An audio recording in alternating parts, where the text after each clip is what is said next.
It's the year 2023. We have big men backing down their opponents at their own pace and laying it in with a smooth touch. We have big men that are making passes that make Jason Kidd look silly. And we have big men that are nailing deep three-pointers in Anthony Davis's face.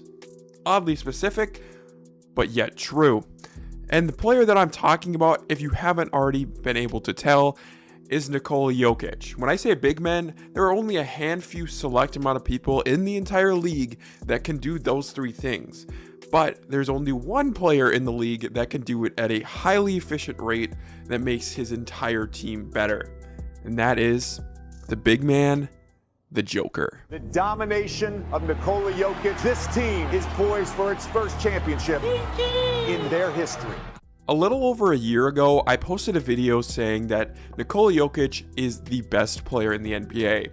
This is essentially a year later version of me doubling down on that statement and talking about what makes Nikola Jokic quite so special and what makes this playoff run here, pretty electric, especially for Denver fans, considering they had never made a finals before. So let's begin with what are his attributes? What makes him so special?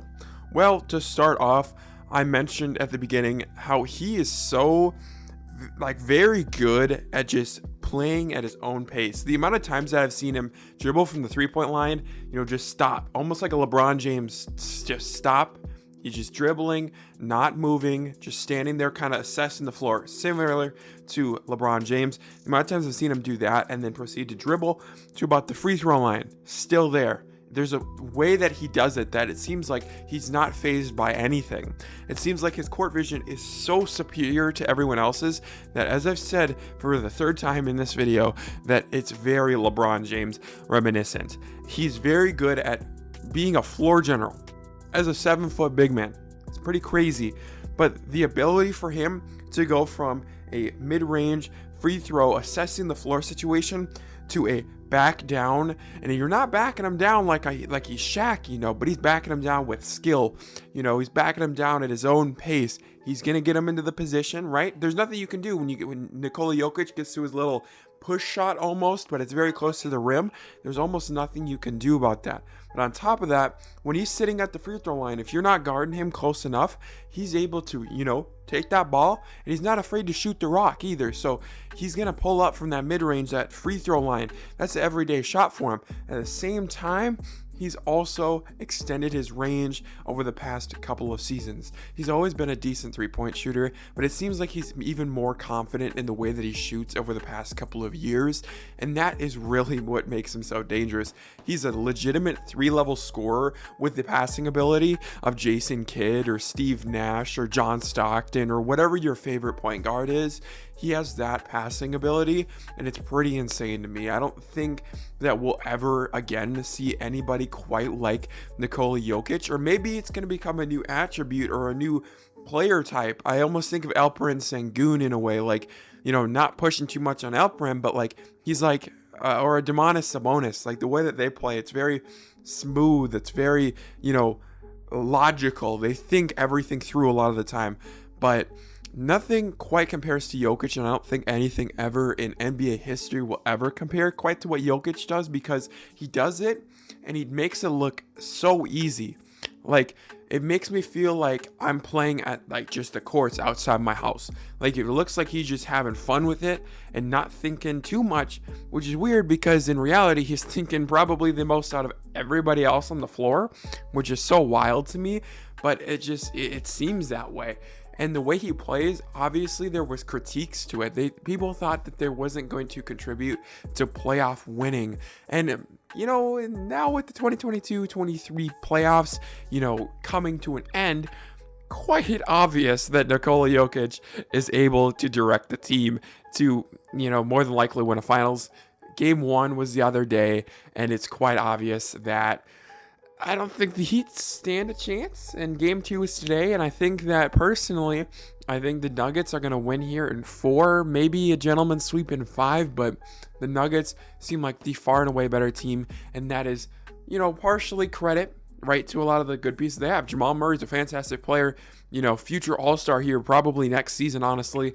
And you have, Michael Porter Jr., who, I have my questions about. I don't like how he just shoots. Like, that's the only thing he does. Like, I mean, he plays defense, but he only, he gets the ball, does not pass. He shoots every time. I don't like that. But they also like Bruce Brown and all them. But Nikola Jokic, without him, this team is nowhere clear. I'm talking lottery level team, and it's because that the fact that he's getting clean looks here for Jamal Murray, he's over here getting clean looks for Michael Porter Jr., passing it in the corner, passing it up top. He's always getting clean looks for these guys, and that's what's so crazy about him.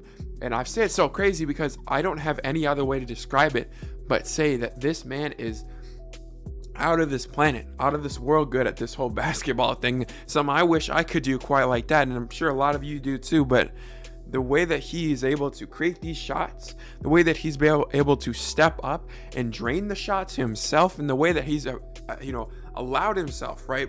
Because the biggest thing other than playoff success that people had questions about was his defense. The way that he's been able to, I wouldn't say he's become a good defender or even an average defender, but the way he's been able to almost hide himself with a lot of the pieces, a lot of the credit to the front office and the coaching staff, the way that they've been able to do enough to hide him on the defensive end in a way, and also for him to, when is put in those positions, to somewhat make a stand against those big men, especially better than the last, 3 years or 4 years even. I think this year has been his best season when it comes to defense. I'm not sure if the stats quite, really say that, but from my viewing and from what I've seen, it seems like that. So I feel like he's really improving on all ends, which is crazy to say.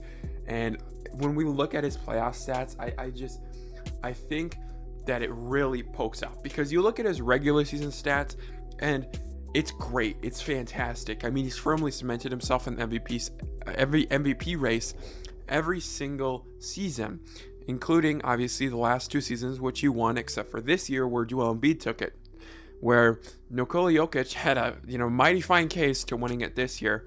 But I think it's pretty crazy in the long run that we're gonna have Joel Embiid here and Nikola Jokic, and throw in your other big man that may come in the league, Wemby or whoever takes a leap. We're gonna have a league of elite electric big men that hasn't been seen honestly since the 90s or the early 2000s or whatever. It's been a long time since we've seen a big man controlled league, and it was shifting towards the guard way, but now looks like the big men are taking it back over. So you look at his regular season stats and you see it's a very solid player. He's a guy that's going to contribute on every level, almost averaging a triple-double with 24.5 points, 11.8 rebounds per game, and almost 10 assists. He was 0.2 assists off of the triple-double average, which in itself was pretty crazy for a big man. But what I will tell you is that those stats do not tell the full picture, because we're going to move on to the playoff stats here, because his playoff stats, wow, like it's almost unreal that he's really just upped his regular season stats. Here, looking at 29.8 points per game. We're going to round up 30 points per game for the boy. 13.1 rebounds per game and 10.5 assists, averaging a triple-double in the playoffs, man, while going to the finals and probably winning the finals. I mean, I don't know what else you need to say or need to see about Nikola Jokic to see that. I don't think there's much of a debate. This man is the best player in the NBA, and there is not much else like competition-wise. I mean, you have Joel Embiid, fantastic player, won the MVP this year, but I, honest to God, think that Jokic has the everything on him, honestly, besides defense. I mean, Joel Embiid is a great defender, and Joel Embiid is the better defender by a large margin. But besides that, I honestly think Nikola Jokic is better at him in just about everything. And it is no disrespect to Embiid. It's just showing how fantastic Nikola Jokic is. And I think that Nikola Jokic will be the best player in the NBA. Not this past season, not the seasons before that he won the MVP, but I think all of those seasons, and then for the next 5 or 10 plus. That's my opinion on Nikola Jokic. Let me know what you guys think in the comment section down below. It's been your boy Jelson. Peace.